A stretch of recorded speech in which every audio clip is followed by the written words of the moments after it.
an extra £1 billion magicked out of somewhere, and there will be big questions about exactly where that money emerges from. An additional £500 million, which DUP sources say was technically allocated to Northern Ireland already by the previous government, but was now impossible for Northern Ireland politicians to access. That now has been loosened to ensure that they can get hold of that money, and inevitably there are questions already from critics elsewhere in the UK effectively saying, what about us? So Carwyn Jones, the Labour First Minister of Wales, saying exactly that this in his view amounts to a bung to prop up a weak Prime Minister and a weak government. It's worth reflecting too that even with those votes, there's 10 MPs from the Democratic Unionist Party willing to back the Conservatives on big votes but not every vote.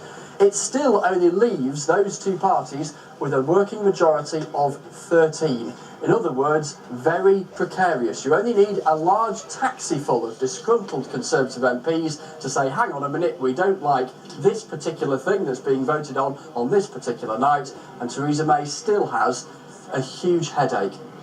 Chris, thank you very much. Chris Mason there in Downing Street. Well, as we've heard, there could be considerable fallout to this deal in Northern Ireland. The DUP hasn't been involved in negotiations at such a high level in Westminster before, but has taken part in many talks processes in Northern Ireland. The latest deadline to restore the power-sharing Stormont executive is Thursday. Northern Ireland faces the prospect of direct rule from Westminster if no breakthrough can be achieved. Our Ireland correspondent Chris Page reports. The DUP began as a party of protest. Now it's very much a party of power. Its founder, the Reverend Ian Paisley, once embodied hardline unionism.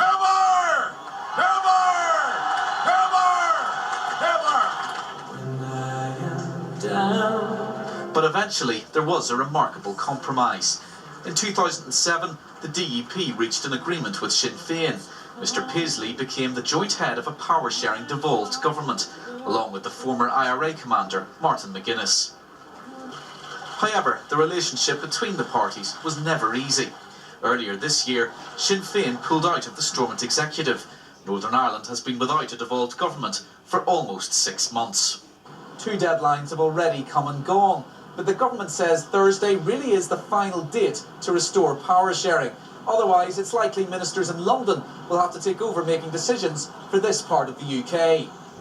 This former DUP minister thinks the deal in Westminster increases the prospect of one at Stormont.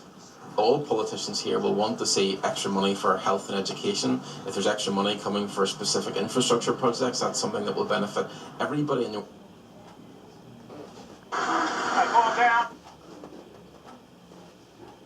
Example, one little boy I went to go and see in a children's centre talking about Thomas the Tank Engine.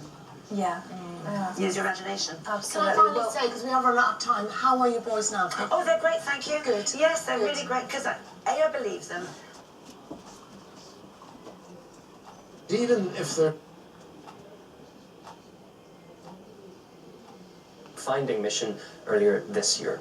However, so far her draft has only attracted the support of 14 other US lawmakers. Help to bring stability to Northern Ireland. There are just